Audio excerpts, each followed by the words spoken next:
Buenas tardes a todos los que están comunicados a través de la web.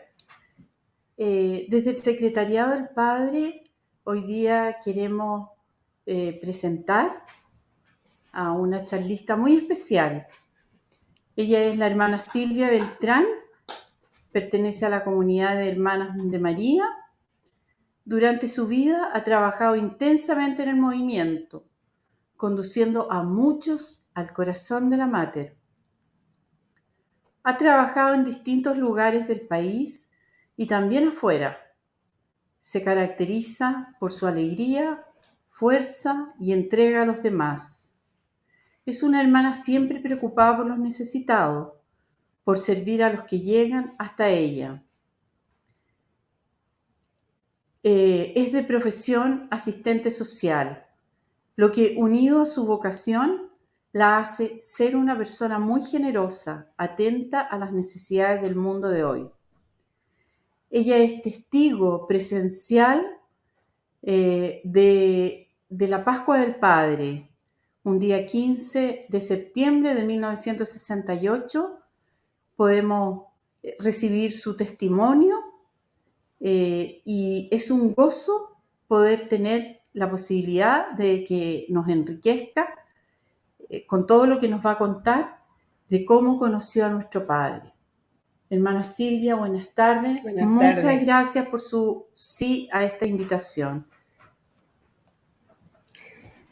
Bueno, yo entré a la comunidad el año 1964 y desde un comienzo Dios me fue regalando personas o acontecimientos que de alguna manera me fueron ya vinculando profundamente al corazón de nuestro Padre Fundador. A mi curso perteneció una hermana que entró enferma y que ofreció su vida como holocausto de fidelidad al Padre por su liberación. E incluso cuando ella murió fue en una fecha clave cuando se produjo en Roma, cuando el Padre estaba haciendo en todos los trámites para ser liberado. Después tuve la posibilidad de una beca el año 68, Alemania, cuando el Padre estaba allá. Ahí pude conocer la relación del Padre con muchas personas, pero con institutos, federaciones, con personas como más entregadas dentro de Schoenstatt o con un mayor compromiso. Pero en los días, en estos 5 días que duró todo el tiempo desde que el Padre murió hasta que se le enterró, pude conocer a una familia inmensa internacional que tenía su corazón profundamente vinculado al corazón del Padre, por todo lo que yo después les voy a contar. Y como el regalo de oro, la familia me permitió, mi familia hermana, que de vuelta del regreso de Schoenstatt, yo pasara por Nueva York y pudiera conocer el movimiento de los puertorriqueños. Esa fue otra vivencia que me grabó profundamente, la relación de nuestro Padre con personas más sencillas, de un nivel socioeconómico bajo, más bien bajo, y cómo en esas personas el amor al Padre era inmenso, pero ya así tenía una magnitud al tipo tropical, digamos, como eran puertorriqueños. Ellos visitaron mucho, estando el Padre en Milwaukee, los visitaron muchas veces y hicieron alianza de amor con él mucho, entonces tenían un vínculo, habían tenido, digamos, la posibilidad de tener un vínculo personal con el Padre, así de frente, digamos, con él, y le tenían un cariño, una veneración. Yo me acuerdo que yo me tocó traer el rostro del Padre después de su muerte, ese que se hizo un bronce, el que está muchas veces sobre la alfombra en los santuarios. Y yo, estaba la hermana Petra, ella era la asesora, y ella me llevó a todos los santuarios hogares. Entonces yo llevé esa imagen a todos los santuarios hogares y ahí las oraciones inimaginables de amor, de cercanía, de compromiso, de fidelidad con el Padre de todas esas personas tan sencillas. Entonces ese ha sido un tremendo regalo en mi vida porque he tenido la visión completa de la relación que el Padre tuvo con todo tipo de personas.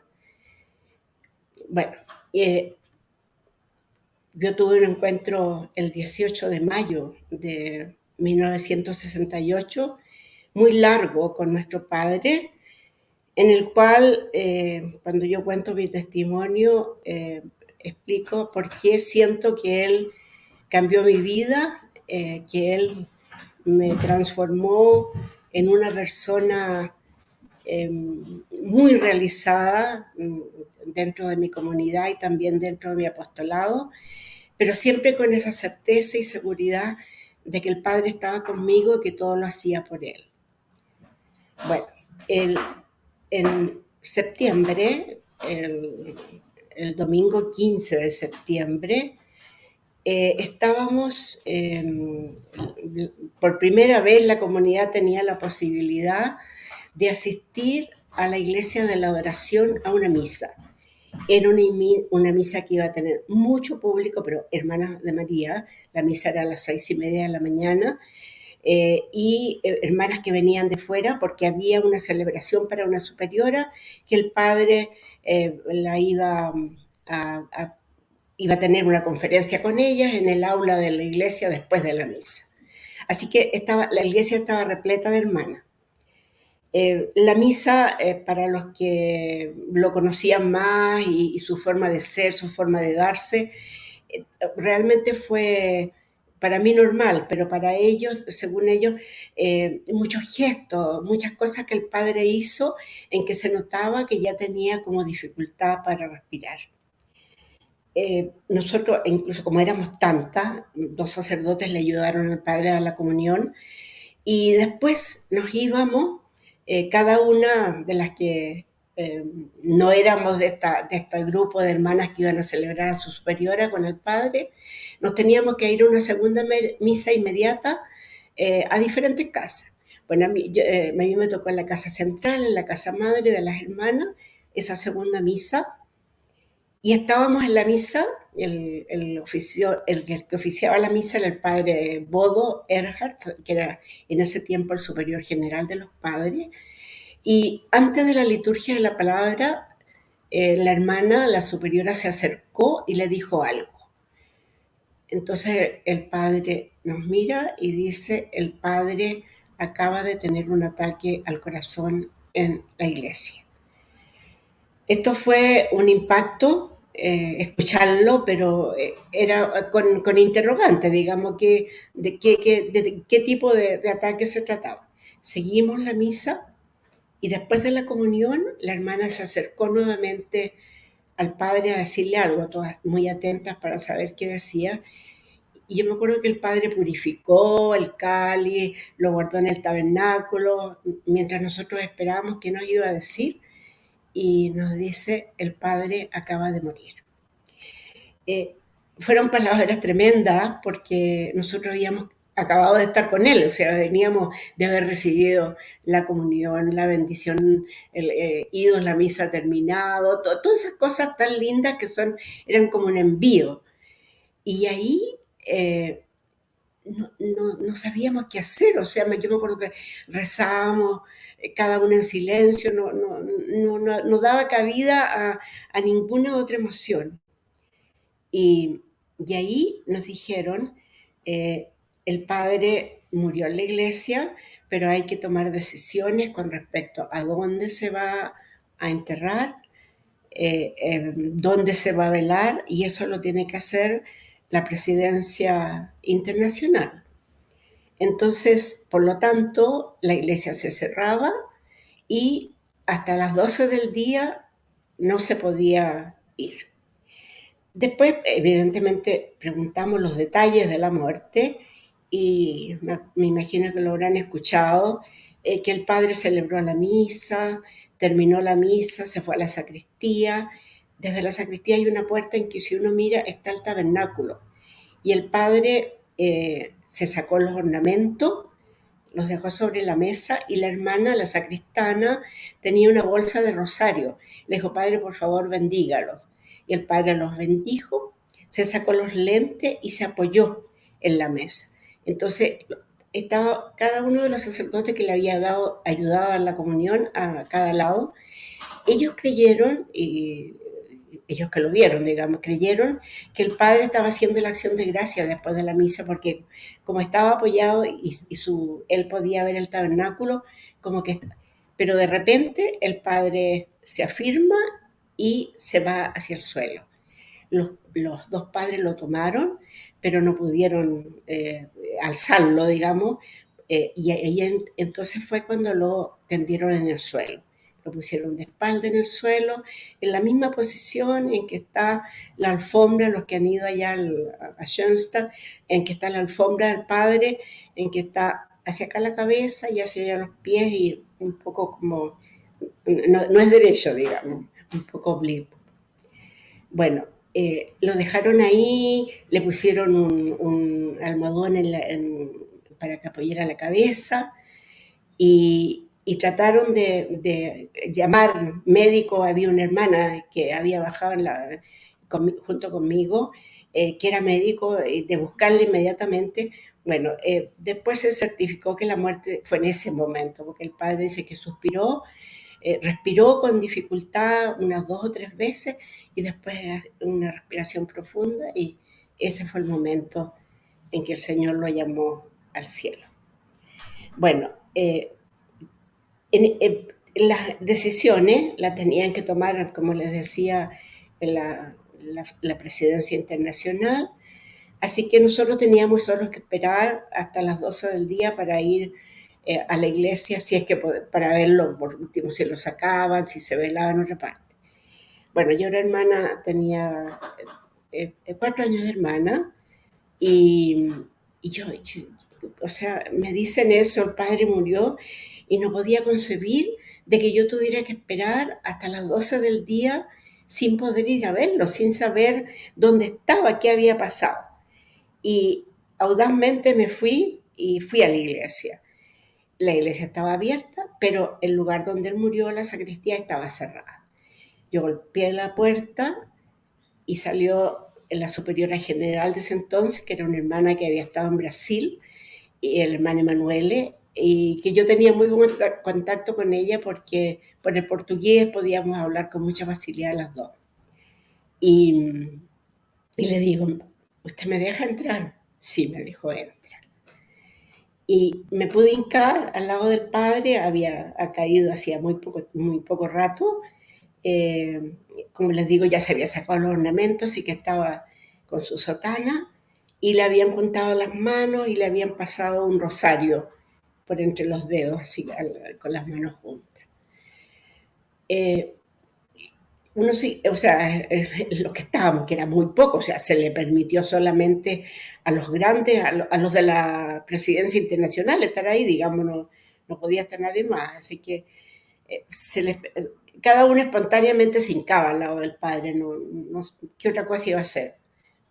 Y ahí me tocó ver algo que yo al comienzo no lo contaba por respeto a la privacidad del padre Humberto Banter, pero él lo ha contado libremente como testimonio, y por eso yo también se los puedo contar ahora. El padre se hincó al lado de nuestro padre y le dio un beso en la frente. Y cuando él contaba esto, siempre decía que era el beso del hijo, que el hijo le daba al padre al cual se lo debía todo. Realmente los que conocen al padre Humberto, ese gesto fue para mí impactante, verlo, que le daba un beso en la frente al padre y con el respeto que lo hacía. Bueno, después, cuando se abrió la iglesia a las 12 del día, ahí ya habían hecho las reuniones pertinentes y ya se había acordado que si la providencia divina había permitido que muriera en la iglesia y que muriera en ese lugar, esos lugares estaban eran para dejarlo, digamos, no se podía tomar otras decisiones, sino asumir o abrirse a lo que la providencia les mostraba. Entonces, el sarcófago se construyó en el mismo lugar donde él murió, en esa pieza de la sacristía, y se dejó el espacio libre donde él cayó. Y que es cuando ustedes van allá y lo ven, es ahí donde se pone la alfombra, esa que dice hacia el Padre va el camino, y esa alfombra se puso en la misma posición que el Padre había caído. Bueno, cuando uno va, ahí deja sus recuerdos, ahí deja las cartas, siempre tiene muchas cosas esa alfombra. Y cuando uno a alguien le pide que le lleve algo al padre, es para que lo ponga en la alfombra. Como se juntan montones altos de cartas, las hermanas de la adoración, que son las que están a cargo de la tumba del padre, las queman como capital de gracia. Así que uno sabe, pasellada, que el padre la recibió y que después lo elevó como ofrenda al cielo. Bueno, como les decía, a las 12 cuando se abrió la iglesia, vimos al padre en el presbiterio, delante del altar, y estaba mirando hacia la cabeza hacia el altar y lo otro hacia los pies, los pies hacia acá. Y ahí estaba con sus ornamentos, le habían puesto los ornamentos en el ataúd y le pusieron ornamentos blancos, ¿no? Seguramente, sí, porque tenía unas coronas, un ornamento mariano. Bueno, empezó la procesión de personas que hacían cola para ir a ver al padre. ¿Cómo? No sé, pero desde que se supo, a las 7 de la mañana, que el padre murió, yo creo que se movilizó toda Alemania, y como Alemania es chico, pudieron llegar porque estaba el cerro de las hermanas, estaba lleno de buses, de autos, de todo, lleno, y entonces tuvieron que ordenar cómo iba a ser el paso para ver al padre en el ataúd. Entonces había una posibilidad de hacer una fila, pasar por delante, pero tenía que hacer pasar, no quedarse. Y no tocarlo, que era otra prescripción que había. Pasar por alrededor del ataúd y salir. Después había otra posibilidad que era hincarse en los primeros bancos para estar frente al padre. Pero también ahí había un tiempo definido y te decían ya, le toca el cambio y le toca a otras personas. Era así, o sea, con la cantidad de gente que llegó, todos esos 5 días, no había otra forma de hacerlo.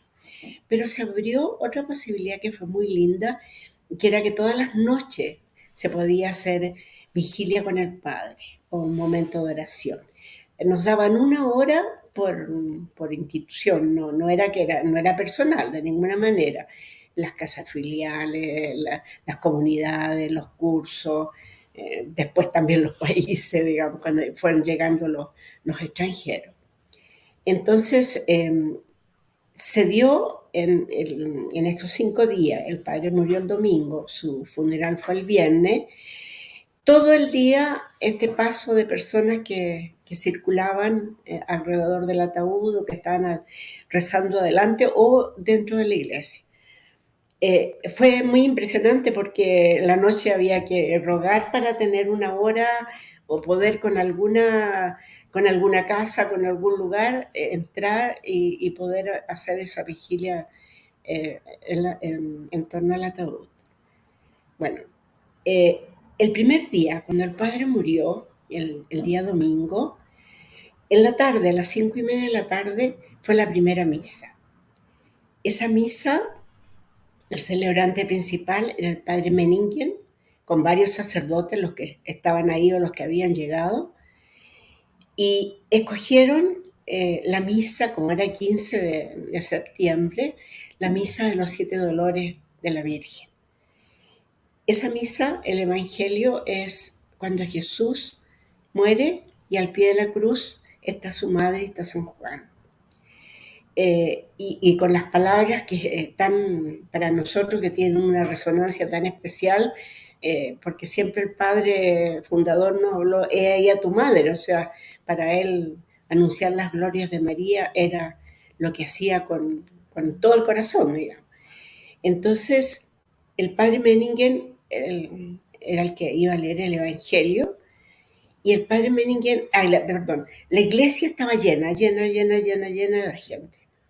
Yo estaba atrás, por eso tengo la visión de una tremenda iglesia llena de gente. Y el padre Menningen empieza a leer este Evangelio. Imagínense él era el discípulo amado y le confiaba a su madre. Entonces empezó a leer y empezó a llorar y no podía seguir. Y trataba de tomar aire y no podía seguir. Después leía otro poco, le pasaba exactamente lo mismo. Fue larguísimo, me acuerdo, la lectura de ese Evangelio. Y fue como que él abrió una llave o abrió una emoción que todos contenían. Y era una iglesia entera, entera de laicos, de hermanas, de padres, de todo, que lloraba, lloraba, lloraba. Yo, el recuerdo que tengo es ver una iglesia llena de pañuelos, de gente que se secaba las lágrimas. Y además, en mi corazón era una gratitud hacia Dios que me permitía ver cómo tantas personas tan diversas eran hijas del Padre, hijos del Padre, cómo esas personas lo querían, cómo tenían una relación tan personal con él que sentían, es mi padre el que se ha muerto, o sea, ¿no? Bueno, esas palabras, el padre ha muerto, imagínense, no solamente las escuchamos allá mismo en Alemania, sino que también las escuchó la familia y sus hijos en todo el mundo.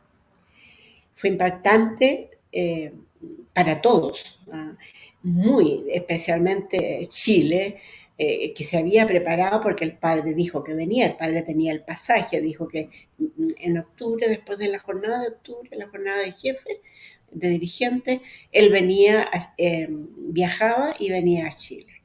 Entonces, cuando se supo en Chile que el padre venía, empezaron todos a prepararse para poder tener actos fuertes, digamos, trascendentales con la bendición del Padre. Bueno, yo trabajé en Temuco y esa familia tiene arraigado hasta el fondo del corazón la bendición del Padre. ¿Por qué? Porque ellos le escribieron una carta a través del Padre Horacio Rivas, que era el asesor en ese tiempo, le escribieron una carta en que le decían: Padre, nosotros vamos a acelerar la construcción de nuestro santuario. No había ningún otro santuario en Chile, además de Bellavista, era el único que había, el año 68. Entonces, vamos a acelerar la construcción para que cuando usted venga en noviembre, bendecirlo. Y le queremos decir que lo queremos bendecir el 18 de noviembre como regalo para su cumpleaños. El padre les contestó y el padre les dijo: con gusto les bendigo el santuario. Entonces yo se los voy a bendecir. Esté donde esté, ustedes tienen que saber que mi bendición para ese santuario la voy a dar. Entonces están tan convencidos que el santuario fue desde el cielo bendecido para el Padre, que nadie le quita ese vínculo. El ideal que tienen es con un impatre como familia en, en Temuco. Entonces imagínense, Ayinreu y Corazón del Padre. O sea, muy fuerte el vínculo con él. Además, el padre estuvo en Temuco, hay muchas huellas del padre, muchas reliquias del padre, así que se sienten muy, muy dueños, digamos, de la herencia del padre en su paso por Chile. Bueno, otra cosa que yo la supe después, cuando volví, es que como ese día era el día de la Virgen de los Dolores, estaba de día festivo, digamos, en la parroquia de Carrascal, donde estaban los padres de Schoenstatt. Y bueno, cada uno, cuando nos dijeron, cada uno manifestó su pena solo o comunitariamente, no sé, pero de acuerdo a dónde se lo dijeron, digamos, que el padre había muerto. Y dice que ellos, los padres, estaban en primera fila en la tarde del día festivo, tenían una velada artística. Y ellos estaban sentados en la primera fila Y en uno de los números que tenían preparados, cantaron, las personas de allá, cantaron ese cura de mi pueblo, mi buen padrecito, siempre te recuerdo con mucho cariño. Dice que todos los padres se pusieron a llorar y era impresionante porque fue una pena comunitaria y visible, digamos, porque, claro, se habían contenido, pero con esas palabras cada uno sentía que en el corazón le tocaba, mi buen padrecito, era para ellos también el padre que han tenido. Bueno, hay muchas cosas, muchas anécdotas o testimonios de cómo se reaccionó cuando se supo que el padre había muerto en los diferentes, en todos los lugares del mundo, digamos. Eh, entonces ahí empezaron también en todos los lugares a preparar la posibilidad de viajar a Schoenstatt, sobre todo las direcciones de cada lugar. Entonces, por eso uno iba, cuando estaba allá en Alemania, en esos 5 días, en el día o en la noche, se daba cuenta que iba llegó de tal parte, tal padre, de tal parte, tal hermana, uno lo iba sabiendo, ¿no? Eh, Después les voy a contar lo que pasó con los que viajaron de Chile. Bueno, pasaron los 5 días y en la noche en que, en la última noche, del jueves al viernes, que el padre iba a estar velándose, de 2 a 3 de la mañana pudimos tener la vigilia hasta la hora que teníamos de oración, el Schoenstatt Internacional. Eh, Había personas, hermanas, padres, de los diferentes países del mundo, había 24 países representados en ese encuentro.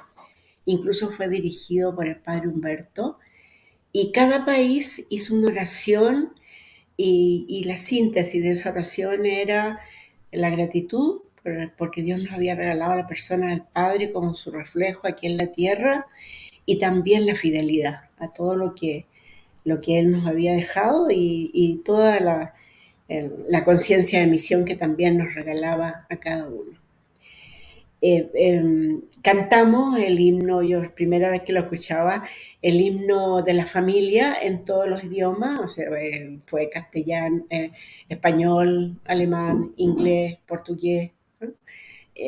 Sí, esos fueron las 4 estrofas del himno.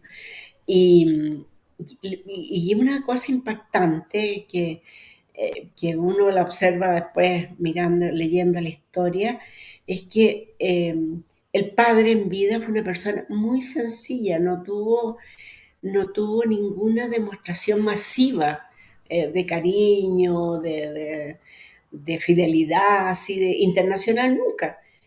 Y acá en su funeral, después también cuando se los cuente la cantidad de personas que fue, uno se dio cuenta que Dios le regalaba en ese momento esta visión internacional de su obra de Schoenstatt.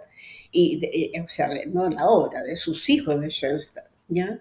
Porque iban por el padre, digamos.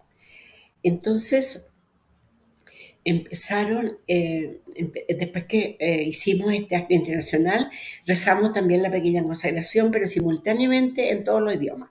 Ahí aparecieron todos los dialectos, me imagino, de todos los países que estaban de África. Y, también de Francia había gente. Bueno, y ahí nos juntamos los chilenos. Eh, Éramos padres y éramos hermanas en los que estábamos, unas 14 personas más o menos. Entonces dijimos, vayamos después de este acto a la sacristía a hacer un acto de fidelidad en el sarcófago donde el padre van a poner su urna. Había ido en representación de Chile el padre Francisco Javier Arrázuri. Él era el, el superior de los padres aquí en Chile en ese tiempo. Y cuando se fue, preguntó qué llevo a la tumba del padre, porque uno pensaba que iba a quedar detrás del santuario original, otro pensaba detrás del santuario de las hermanas, y ahí es en tierra. Entonces eligió tierra de Bellavista, tierra del 31 de mayo, tierra de, de la patria donde el padre dijo, Chile es el país de la fidelidad sin par. O sea que quede sellado en esa tierra nuestra fidelidad como país, como familia chilena. Pero nos encontramos en el problema de que estaba prohibido dejar cualquier cosa en el sarcófago, porque en la mañana siguiente, que cuando pusieran el ataúd, lo iban a ver, digamos, lo iban a sacar. O sea, no se podía colocar nada. Pero como era tierra, era una bolsita de tierra, me acuerdo, una bolsita plástica, dijimos, no, tenemos que quedar para siempre aquí junto al padre, como chileno.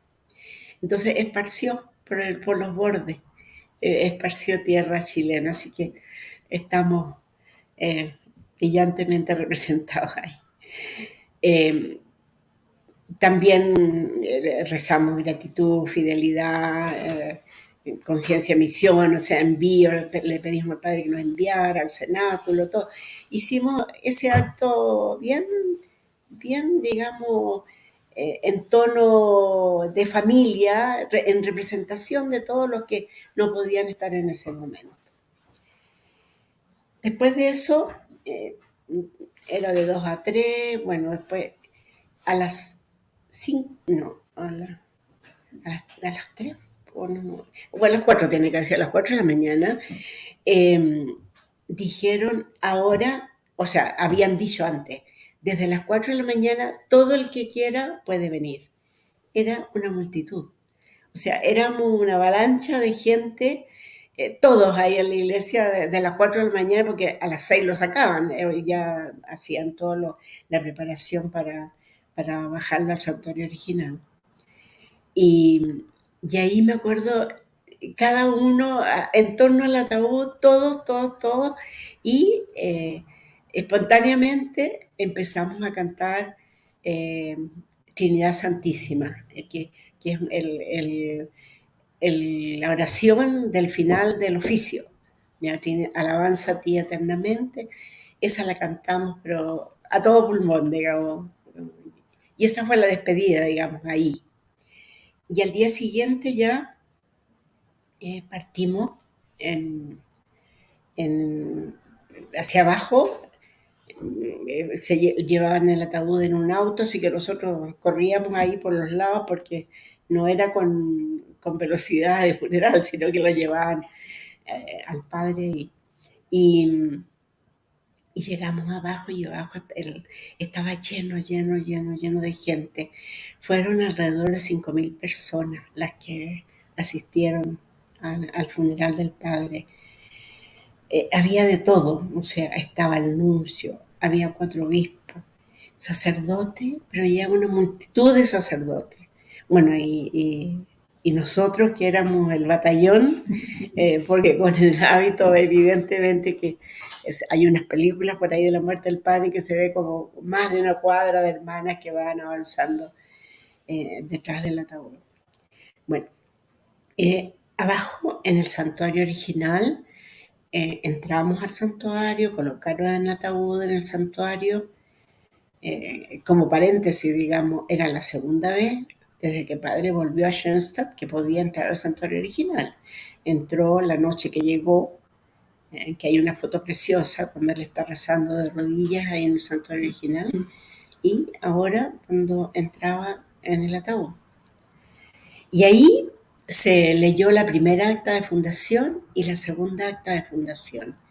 También fue impactante porque escuchar el acta de fundación en el lugar mismo donde se gestó toda la historia nuestra de Schoenstatt, y por otra parte sentir que las palabras del padre eran una realidad, o sea, cuando decía que para que la espiritualidad, cuando lo dijo a los jóvenes, llegue a este lugar y quizás más allá, bueno, ahí estaba la internacionalidad de ese quizás más allá. Y después ahí también cantamos y terminamos cantando el Cántico del Terruño. El Cántico del Terruño era el canto que más le gustaba al padre y que de alguna manera hace una síntesis de toda nuestra espiritualidad. y después subimos. Y ese fue otro momento muy, muy emocionante. Había un orden para quienes iban adelante, dónde iba el ataúd, quién iba detrás del ataúd, por supuesto que iban todas las direcciones de todos los institutos, la presidencia general. Si en la foto misma que mandaron de la invitación se ve unas hermanas que van con la Azucena, que eran las novicias de ese momento en Alemania, que acompañaron siempre el ataúd, y después la cantidad de hermanas enorme. Iba la juventud femenina, muchas chiquillas, todos con bandera, o sea, era muy shostatiano, digamos, todo. Empezamos a subir estas 5.000 personas, unas adelante del ataúd y otras atrás. Y ahí cada grupo empezaba a cantar sus cantos más propios. ¿Ah? Entonces eh, íbamos subiendo y uno sube, pero hace unas curvas, entonces se sentían los cantos, era una armonía de voces, como que, ¿qué está pasando aquí? Digamos, porque eran cantos allá, cantos acá, cantos acá. Todo. Por una parte eran los cantos, lo que a uno le llegaba, le tocaba tanto, pero por otra también las campanas. Cuando salió el padre del santuario original y empezaron a tocar las campanas con el toque fúnebre, a medida que íbamos subiendo todos los santuarios que rodean el santuario original, iban tocando sus campanas. Entonces íbamos acompañados de este toque de campana, de estos cantos que eran maravillosos y que eran voces que sentía los que iban más arriba, las de arriba, los de abajo, no sé, fue como un caminar, yo lo sentí así por lo menos, yo decía, así tiene que ser el cielo, o sea, eh, vamos a cantar, vamos a alabar a Dios y todos estamos aquí unidos internacionalmente, o sea, todos somos hijos. Para mí fue una vivencia del cielo, de cómo tiene que ser el cielo, esa peregrinación que hicimos siguiendo hacia arriba, hacia la iglesia donde lo iban a colocar en el sarcófago. Como le digo, eran los cantos, las campanas, y cuando ya nos acercamos a la iglesia, empieza el toque de la campana de la adoración, de la iglesia de la adoración, que es majestuoso. Ahí ya uno ya era como que ya era lo máximo que podía escuchar y sentir, porque era como que todo te retumbaba en el corazón, la iglesia de la Santísima Trinidad se llama, o sea, y era como ese dolor terrenal, digamos, pero que tiene la esperanza y mira hacia una resurrección. O sea, iba unida a la tristeza con la alegría de la resurrección.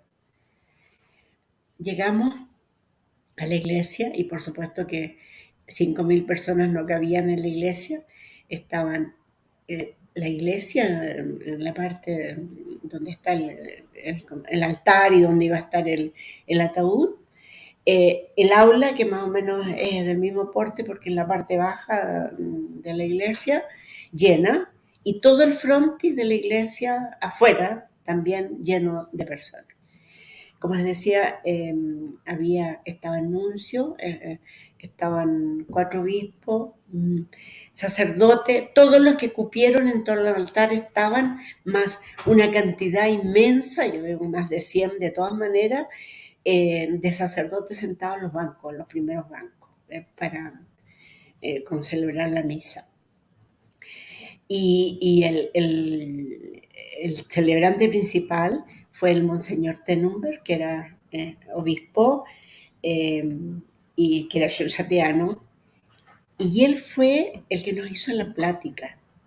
Y esa plática ha trascendido mucho a través de los años y en momentos de aspiración que uno tiene, porque decía, tomó la carta de San Pablo, en que decía que somos carta de recomendación.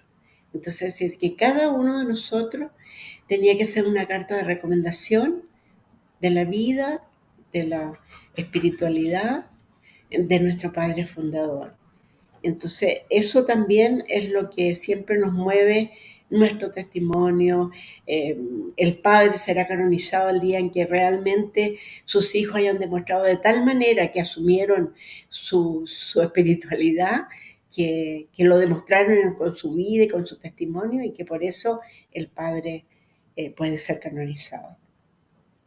Así que ahí siguió, y después que se fue, que terminó la misa, al terminar la misa, por supuesto, lo llevaron, hicieron toda la ceremonia fúnebre, y después lo llevaron a la sacristía, donde quedó para siempre ahí en el sarcófago, y eso es el sarcófago que dice arriba, que Dios lo pidió, Dilexit Ecclesiam, y en la parte de adelante está Padre José Kentenich, la fecha en que nació, la fecha en que murió.